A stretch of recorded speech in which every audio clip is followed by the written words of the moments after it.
Toda mulher sonha em ser mãe. Esse é o primeiro sonho de uma mulher em relação à maternidade. O outro sonho é que o filho nasça perfeito. E essa expectativa já começa, inclusive, durante o pré-natal. Mas nem sempre a história é essa. Nem sempre o sonho de ser mãe vem como um conto de fadas. Mas pode sempre se tornar uma linda história de vida. Minha convidada de hoje é a mãe do Rodrigo, que hoje está com 13 anos de idade. Rodrigo foi vítima de paralisia cerebral e, de acordo com as previsões médicas, nem enxergar ele poderia. Mas a história dele não foi bem assim. Márcia, bem-vinda. Obrigada. Antes de contar a sua história com o Rodrigo, vamos falar um pouquinho de você, né? Porque teve a Márcia antes de ser mãe e que a sua construção do antes fez com que você tivesse todas as forças para lidar com o que a vida te trouxe aí com o nascimento do Rodrigo. Então, conta pra gente um pouquinho da sua formação. Onde você começou sua vida aí? Bom, estudei na USP, rádio e televisão, e sempre trabalhei em televisão também, televisão aberta, que era meu sonho, SBT, cultura. E a minha vida era aquela vida de workaholic em televisão, que começava, saía, fechava, apagava a luz da emissora, aquelas coisas. Isso, Aquela loucura de vida televisiva que hoje em dia, com 40 anos, a gente olha para trás e fala assim, ai, que saudades dos meus 20, porque naquela época a gente tem pique para isso. Não, mas você não vem com aquele papo de velha que eu já me pego pensando, puxa, queria tanto ter 40, né, 20, com a minha experiência de 40. Não é, né? Não, é o pique, eu acho que precisa redobrar a carga na academia, porque, nossa, é muita correria, muita correria. Mas enfim, aí tua vida era esse agito... de televisão, de todo dia, programa ao vivo, era muito corrido. Seu sonho nessa época era fazer TV? Meu sonho nessa época, eu acho que Deus foi muito benevolente comigo, muito, porque assim, eu fui gerente de produção no SBT muito nova. Então assim, eu com 23 anos, eu já estava na gerência de produção cuidando de vários programas no SBT na época. Então, eu administrava orçamento e fazia toda a gerência mesmo de produção os programas mais legais que eu achava no SBT naquela época. E aí, então assim, eu já tinha uma realização profissional minha. Jovem, né? Jovem. Cedo. Então, assim, foi ótimo porque, além de você já sentir que você já conseguiu realizar alguma coisa profissionalmente, eu consegui juntar dinheiro.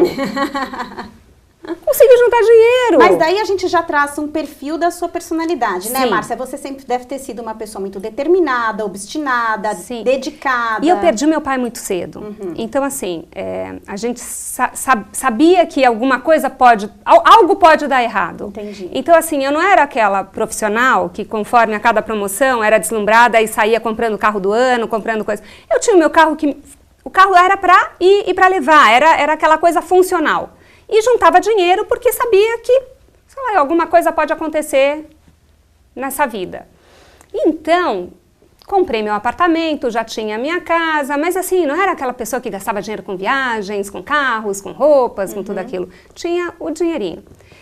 E logo depois que eu casei, teve toda a reestruturação no SBT na época, e todo o time com quem eu trabalhava saiu e eu também saí junto com aquele time que foi o outro time que assumiu na época. Então, nessa época, assim que você casou, não tinha planos de ser mãe?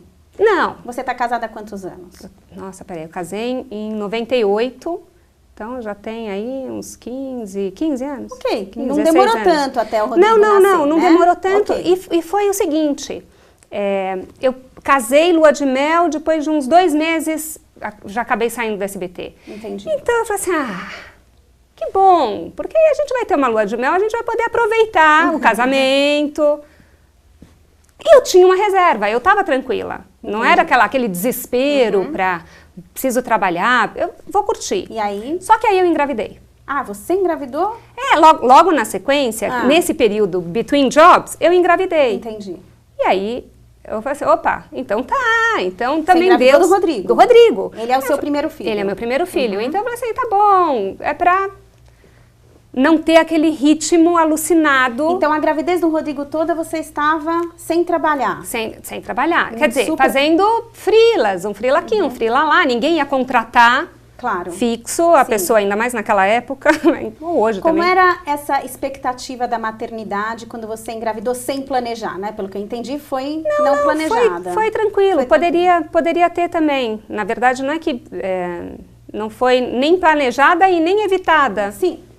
Ok. Veio na hora certa, vamos dizer assim. Ok. Eu já estava com 28 anos. Você tinha 28. Como eram os teus pensamentos na época, né? Aquela coisa que eu falei agora aqui na abertura. Expectativa é a primeira lição de quem tem um filho prematuro.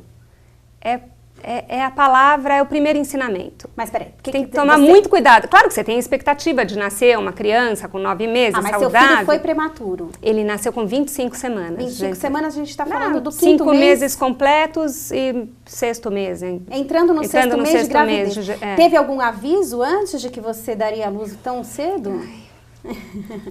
Eu sentia a contração, mas era o primeiro filho, eu não sabia que aquilo era contração. Então eu chegava no médico e eu falava, olha, eu sinto isso e aquilo. Normal. Olha, mas eu tô sentindo acontecer assim, assim, assado. É normal, não? Posso fazer isso? Posso fazer aquilo? Gestação não é doença, pode fazer tudo. Tá tudo liberado. E aquela coisa, né, assim, não conta pra ninguém até o 3º, só quando entrar no 5º. Bom, quando você já entrou no 5º, você já deu à luz, né? Eu entrei no 5º, eu falei assim, bom, agora eu já tô no 5º, já não tem nenhum risco de acontecer qualquer coisa, porque geralmente são os 3 primeiros meses e tudo mais. Fui pra academia. Tô eu andando lá, nunca vamos esquecer, Roland Garros, o Guga ganhando lá naquele domingo. Eu andando, aí eu vou no banheiro, sentindo uma dor nas costas. Eu pensei que fosse do exercício, da gravidez, né? Normal. Nada, chego no banheiro, sangue vivo. Vou pro médico, já tô com dilatação. E aí tentando segurar, 3 dias em trabalho de parto. E aí o Rodrigo nasceu, como é que foi? Assim, o nascimento do Rodrigo, foi um parto, apesar de prematuro normal, ele nasceu normal? Como é que foi então? 3 dias com inibina, tendo contração a cada 3 minutos, contração forte a cada 3 minutos. E aí chegou num momento em que precisou passar a sonda e na hora que passou a sonda, a bexiga estava segurando o bebê.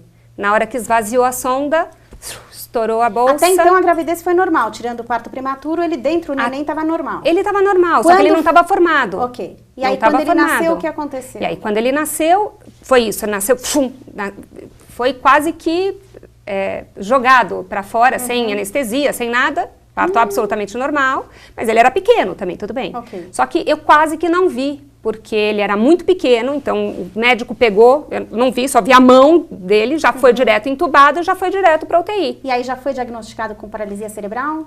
Não porque quando ele foi entubado, aí eu fiquei anestesiada por toda a questão, né, da coletagem e tudo mais. Quando eu acordei, eu cheguei, olhei pro neném, tomei um susto, porque era um feto. Era um feto. Que loucura. Era muito pequeno. Mas ele já estava com o diagnóstico de paralisia cerebral ele já ou ele desenvolveu? Ele já estava entubado e ele estava com pneumotórax bilateral, porque na hora que entubou, o pulmão não estava formado, estourou os dois pulmões. Logo na sequência, aí porque quando nasce um prematuro vai acontecendo um monte de intercorrência. A primeira foi o pneumotórax, aí logo depois, eu não sei, pode ser no momento de colocar o catéter, pode ter sido no momento de entubar, ele apresentou uma hemorragia intracraniana. E essa hemorragia intracraniana, que em algum vasinho dele, algum vaso né, aqui do cérebro estourou, que deixou de ir oxigênio para alguma região. Entendi. Que estava irrigada por causa dessa hemorragia. E essa hemorragia, geralmente, são 5, ele teve grau 3. Então, até o grau 2, talvez não tenha sequela. A partir do grau 3, tem mais sequela. Eu quero escutar toda a história do Rodrigo daí pra frente. Daqui a pouquinho eu vou pedir pro pessoal ficar ligado aqui comigo para a gente escutar a linda história de superação da Márcia, do marido dela, né, Márcia? Uau, companheirão. Imagina, senão não dá para superar. E do Rodrigo. Continuem ligados aqui comigo, a gente volta já já.